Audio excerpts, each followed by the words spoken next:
respected school officials, faculty, family members, if we have, proud families, guests, and most especially our newly licensed real estate brokers. Or should I say good morning? Because in real estate, we always say a good morning, especially if we have sales. And especially if there are good news to share. And indeed today, the good news is clear. Mapua University makes real estate history. You are the first batch of real estate broker passers. You did not merely complete a program.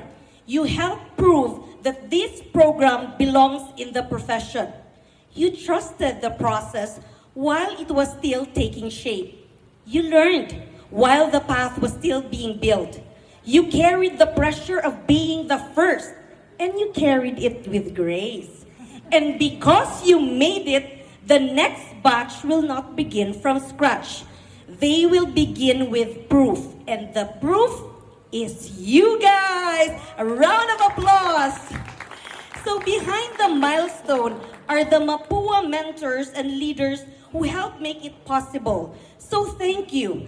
Thank you for trusting Mapua University. Thank you for carrying the name of E.T. Yuchenko School of Business with pride. To all our newly licensed brokers, again, my sincerest congratulations. I know that you came from different parts of the Philippines. If you may, let's all give them a round of applause. If you came from Luzon, please stand up. Luzon? Yan. Ay, Luzon pala majority. Okay, have your seat. What about those who traveled all the way from the Visayas? Do we have Visayas? None. What about Mindanao? None. Or outside the Philippines? Do we have? So not for this batch. Mostly from Luzon. So I feel that you have your own story to share. And I feel that you have your own responsibility, your own reason for choosing real estate. Many of you probably pursued this as your second degree while balancing work, family deadlines, sometimes love, and sometimes life itself. Plus, the serious intellectual gym sessions of your dear professors. But mind you, please try to understand. Our Dean, Dr. Don Enrique Moreno, our EM Program Chair, Joe Bobadilla, Accountancy Program Chair, Mark Lester San Luis, who else? Our dear accreditation lead, Dr. John Xavier Chavez, former Associate Dean Don Tomas, and of course, the rest of the professors who are me, including me. Believe me, we did not try to make things difficult and made you suffer. But let us just be clear on that. Your professors were helping sharpen your mind, strengthen your judgment, and prepare you for a profession where people will trust you with land, money, dreams, and big decisions. And of course, I want to acknowledge with all my heart, I'm so proud to our two top-notchers, Attorney David Israel Rivera, my goodness, top 5, and Attorney Ronald Kevin Monteliano, top 7. Amazing. Congratulations. Both lawyers, both now licensed real estate brokers. But I have to pause because I grew up in a family of lawyers. My father was a lawyer, my brother is a lawyer, my sister is a lawyer who married a lawyer who is a top-notcher like my dad, whose father is a lawyer and a former RTC judge. So family dinner is like cross-examination with rice. And of course, my dad, being a lawyer in the province, he used to handle land disputes. He used to handle what? What else? Yung ala telenovela, hereditary drama of our land. And he was also a 4-time city councilor in Pagadian City. So he handled real estate planning and land development. So everything about real estate is quite familiar at home. Why do I have to share that? Because seeing two lawyers become real estate top-notchers feels so familiar to me. But more than that, attorneys, sabihin ko sana kumpanyero, but I'm not a lawyer. You both inspire me. Why? Because you already have a strong foundation in law. You studied property law, contracts, obligations, succession, and land registration. Yet, they still humbled enough. They still humbled themselves enough to enter the BS REM program of Mapua University and earn the license the proper way. That reveals something very powerful. Both of them respected the profession enough to begin again. So again, congratulations. And to all new brokers, there's a deeper meaning of this celebration. Real estate is no longer about selling properties. The profession has grown. The standards now are higher. Even digital inquiries now demand faster care. A hot inquiry that you don't answer in 1 minute, kaboom, somebody will get it. And so you see, you have entered the profession at a whole new level where speed, care, credibility now matter more than anything else. And I feel that you did not only take this course just to pass. And of course, it's required by law. But just like me, you saw how real estate really, truly touches the lives of real people. For a homeowner, it may be shelter, security, a happy memory. But for an investor, it may be years of hard work, sacrifice, risk, discipline. So either way, I always believe that property is always, always personal. So when a client sits in front of you, the real question is, where is the property located? That's not it. And most of them would even ask, HM, nako, I already post the price, they would still ask HM. But that's not the real question. The real question in their hearts is, can I trust you with something I worked so hard for? That's the real question, and that is why your license matters. That is the weight, the honor, and the privilege of our profession. Now let me speak to the rookie still inside of you. Because yes, you may have passed the board exam, but you are still a newbie, a rookie in some sense. And of course, you have to think about it because sometimes when you look at some documents, you might be wondering, pumasa ako, but when I look at this paper, it still feels like ancient Greek to me with a notarial seal, diba? And you've heard terms like caveat emptor, buyer beware. And then you get to be reminded that indeed real estate has its own language. And yes, it can challenge even the most prepared. Don't worry, that is normal. I know that feeling. I entered real estate thinking I was prepared. I was a sales trainer. Management trusted me. I thought I knew enough. Then one day, a client looked at the project documents and asked me to confirm, Odessa, what is the FAR of this development? And oh my God, in my head, imagine the little Odessa's running around, FAR. Didn't I just explain to him the distance of the project from Makati to this project? Oh my God, is he asking in terms of kilometers or miles? Kasi he's from the US of A, di ba? Miles sila. Or, oh my God, patay na ako. That's why I took up mass communication because what is the conversion? Kilometer to miles, 0.62. So I have to memorize because of that experience. So I really don't know. And I don't know why it's a given, in the mid-2000, my phone, of course, just like anybody else, of course, I don't have access to the internet. And believe me, during that time, competition was fierce enough that even the people that I knew are senior, when you ask them, it's like information is family heirloom. Parang ayaw mag-share. Everyone gatekeeps information. So I had no choice. I just have to smile and said, Sir, don't worry. The project is really not that far. It's very near Makati City. Oh my God. What a total embarrassment. You know, there are silences that are peaceful. There are silences that are polite. But that type of silence that I experienced, it was the dreaded silence of a client who realized that this cute agent is not at all competent. And what an embarrassment. Of course, he was not asking for distance because he was asking for FAR. O sige nga, what is FAR?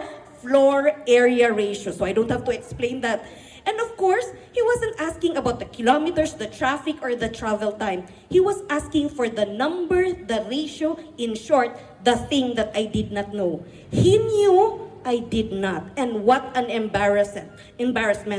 And that day taught me something I could never forget. I put it in the book kasi it's a reminder.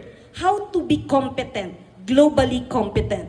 In real estate, some people will look at you eventually and will think, he's a successful broker. But out of envy, some of them would say, he is just lucky. Or for some who's really envious, nakachamba lang. Or if Bisaya, that's why I asked if you're Bisaya, they would say, ay sus, naswertihan lang manggod na, naswertihan lang ba? So of course, sometimes it could be yes, you got lucky. But I have learned all these years that luck always favors the prepared.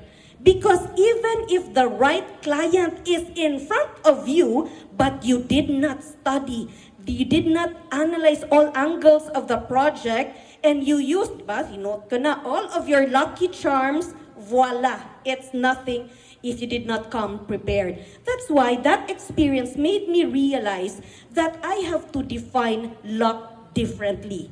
Luck happens when preparation meets opportunity. So that's one thing that I would like you to remember, and I'd like you to feel at ease because you passed the exam and people have high expectations of you. Just remember, no one is expecting you to become a breathing, walking real estate encyclopedia overnight. It takes time. But for this, I will leave you with 3 important messages. First message is that you have to continue learning, but learn with humility. When you are unsure, remember land. L-A-N-D, land. You learn, you ask, you note, and you double check. And honestly, I have another tip. I usually say this in my training programs. When you honestly do not know the answer, what should you do? Of course, you smile. You give your best Miss Universe smile, and you say the lines that will protect your credibility. Any idea what that is? You say, with Miss Universe smile nga eh, you say, that's an excellent point or an excellent question. But to help you further, let me get back to you and get in touch with the right department or the right person, and I'll reach out to you with a comprehensive explanation. That is not weakness. That is professionalism. Next, I'd like to say one more thing. Second, I want you all to grow with character. The industry will test you. Clients, will test your patience. Documents will test your comprehension. Even the delays will test you. Tama ba tong developer na to? Should I transfer or not? And lastly, and this is what we really feel as agents, even your commissions will test you. Because especially at times wherein they arrive late. Di ba? Late. And your bills arrive early. Just ko, Lord. But growth is not just earning more. I want you to grow with character. Somebody who is someone safe to trust. Somebody you could say that I'm safe to trust. As you grow, just remember your home. H-O-M-E. Hold yourself accountable. Own your mistakes. Mind your words. And earn trust every single day. So how do you translate that into actionable steps? You explain without rushing. Correct without shaming. Serve with sincerity and speak with care, because real people are affected by your words. And the best sellers are not even remembered how intelligent they are. They were remembered by their client by what? How they made them feel when they were carefully choosing, making up with a decision. So that's very important. And third, very important, is you share your knowledge with generosity. In real estate, LTS often means license to sell. But today, LTS also means something deeper. I'm at this level, LTS level. I want you guys to lift, teach, and share. Lift the next real estate professional who is still finding his or her way forward. Teach a newbie what experience already taught you. Share the lessons that could make the path lighter for a rookie in real estate. Because only when we lift one another, we also lift the industry together. And of course, I'd like to share something personal. Before my mother left this world last December, she recently passed away, she gave me words I still hold dearly. Growing up, my mom never told me, "You can do it," the way many mothers probably did. Instead, she would rather say, "Odessa, you are a winner. Let the world see what I already see." At that time, I did not always believe her. But you know what? Mothers have a way of seeing courage before confidence arrives. They see the winner before the world has even noticed. So today, I want to pass that same belief to you. You are all winners, not only because you passed, but because you made the effort, carried the pressure, and chose the higher road to be licensed, accountable, and worthy of people's trust. So I encourage everyone, please carry the pride of the land, carry the pride of the profession, carry the pride of the Mapua's first batch of licensed real estate brokers. But please carry it with humility. Stay grateful because gratitude keeps your feet on the ground when success starts lifting your name and it becomes ego, diba? And never forget, real learning continues outside the classroom. When your client is in front of you, the documents are on the table, and then you realize that your name, your license, your reputation are now tied up to the service that you provide. And continue to make Mapua proud. Honor the standards of the Professional Regulation Commission and the Professional Regulatory Board of Real Estate. But beyond that, I want you to remember to honor first the trust of the people who will depend on your judgment. And who are they? These are ordinary Juan and Maria, the buyers, the sellers, the developers, the mentors, the investors, and every single client hoping to make an informed decision. This is your first big step from being a rookie to a pro. Let your license become more than evidence that you have passed. Let it become a promise that you can be trusted already with people's dreams and people's future. So congratulations again, Mapuan real estate investors. Broker investors, di ba? Mapua University already sees you as winners. Carry the honor with humility, integrity, and a heart of service. Now you all go and show the world that you are. Thank you, and may we all have a great morning. Thank you very much.